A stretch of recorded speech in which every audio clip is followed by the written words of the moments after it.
guys! Welcome again sa ITS. Kung bago ka sa channel na to, huwag kalimutang mag-subscribe at i-hit ang notification bell para updated ka sa mga bagong tutorial videos na i-upload namin.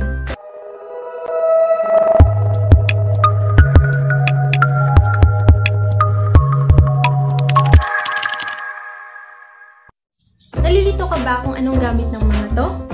Kung ang sagot mo ay yes, well, nasa tamang lugar ka. Ang pag-uusapan natin sa video na to is about operators kay C#. So ready ka na bang makinig ng tutorials? Let's start! Hello again guys! Welcome sa ITS. So tulad nga ng nasabi kanina, ang di-discuss natin sa video na to is about operators in C#. So what are operators? Operators are defined as symbols that are used when an operation is performed on the variable. These program elements are applied to one or more operands in an expression or statement. So basically guys, ang operator guys, these are elements na ginagamit kasama ang variables to identify one value.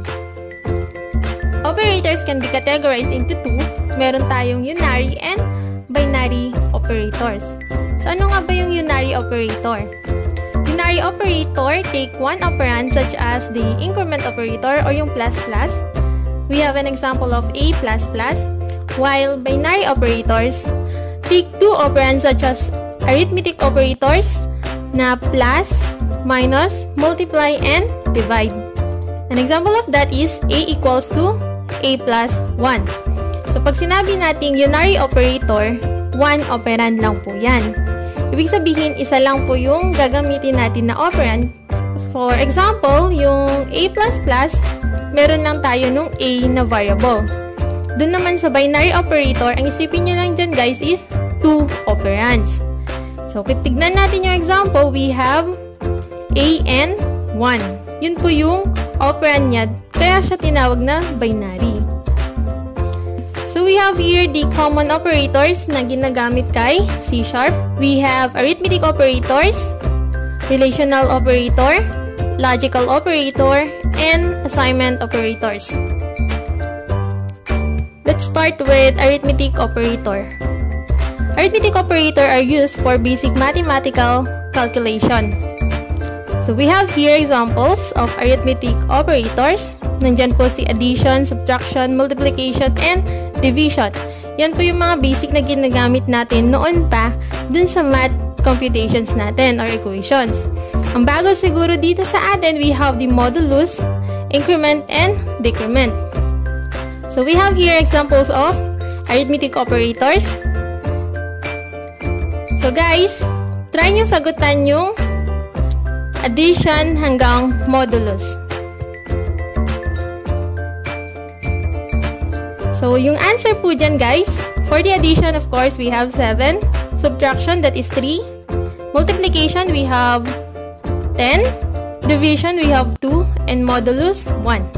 So, I think nakuha nyo yung sagot for addition, subtraction, and multiplication. I think some of you nakuha din yung division.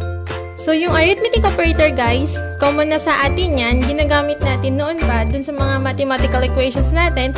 So, start natin i-discuss yung division. The division operator divides two numbers and return a result value. For example, we have a equals to a divided by 2. Meron tayo ng sagot kanina na 2. But some of you siguro niisip, di ba yung sagot niyan is 2.5? Okay, that is correct. Pero dito po guys, yung 2.5, hindi po yan yung tamang sagot. Bakit hindi siya naging correct? Kung titingnan natin yung operands dito sa a equals to 5 divided by 2, those are whole numbers. And for whole numbers, meron yung data type na integer or int. So, pag sinabi natin int, bawal po ang decimal. So, kung gusto natin i-display yung 2.5, gawin po natin siyang 5.0 divided by 2.0. It will give you 2.5 as the result. For the modulus, modulus operator divides two number and return the remainder. So, yung modulus guys, same with division, pero ang ibibigay niyang sagot is the remainder. So, tignan natin yung example. We have 5 mod 2 ang bigay niyang sagot is 1. So, bakit naging 1? So, 5 divided by 2, that is 2 remainder 1. So, yung modulo will give you the remainder answer.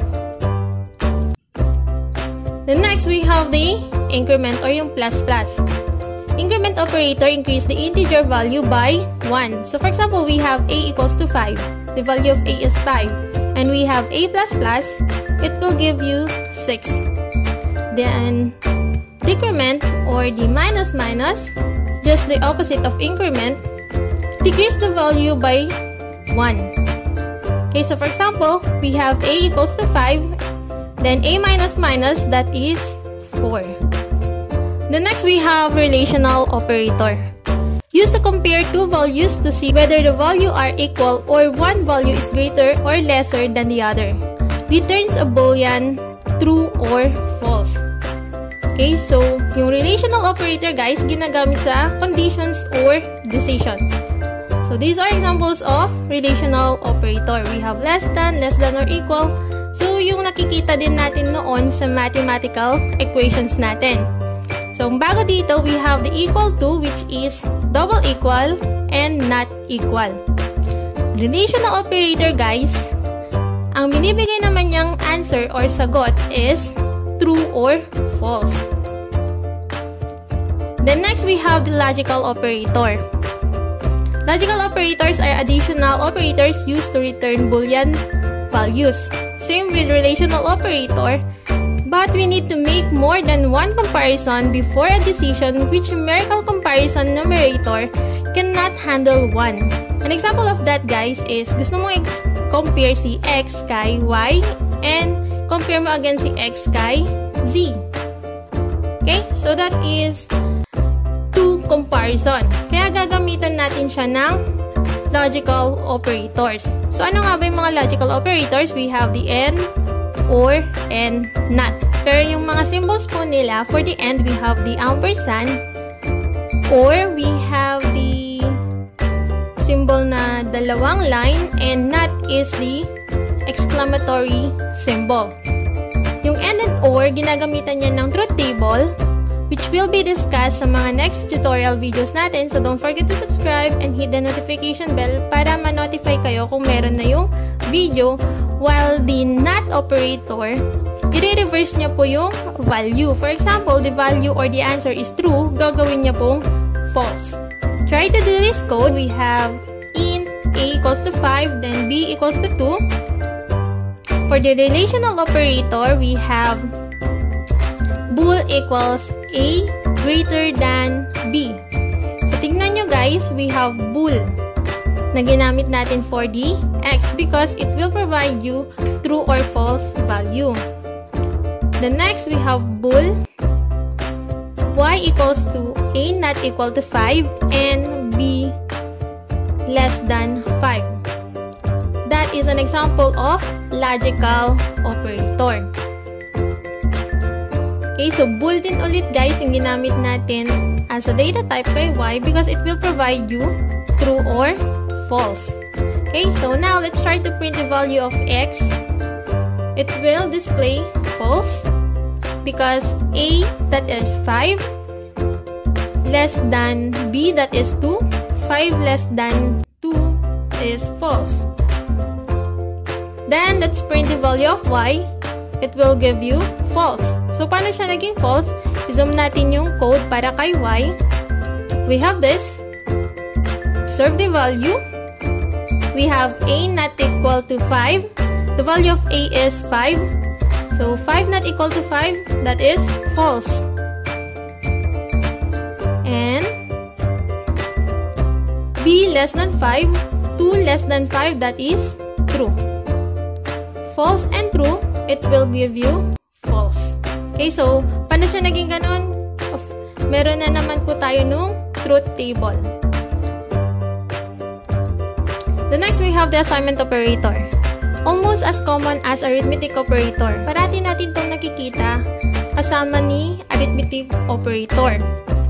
These are examples of assignment operators. We have the equal. The next, we have the plus equal, that is addition followed by the assignment. subtract equal, multiply equal, and divide equal. Okay?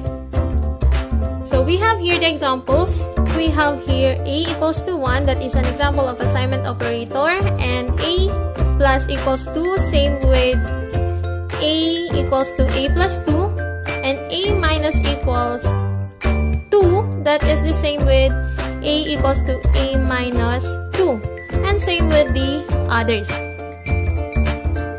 Try to write this code on your program. We have int a equals to 5, a plus equals to 2, then print the value of a.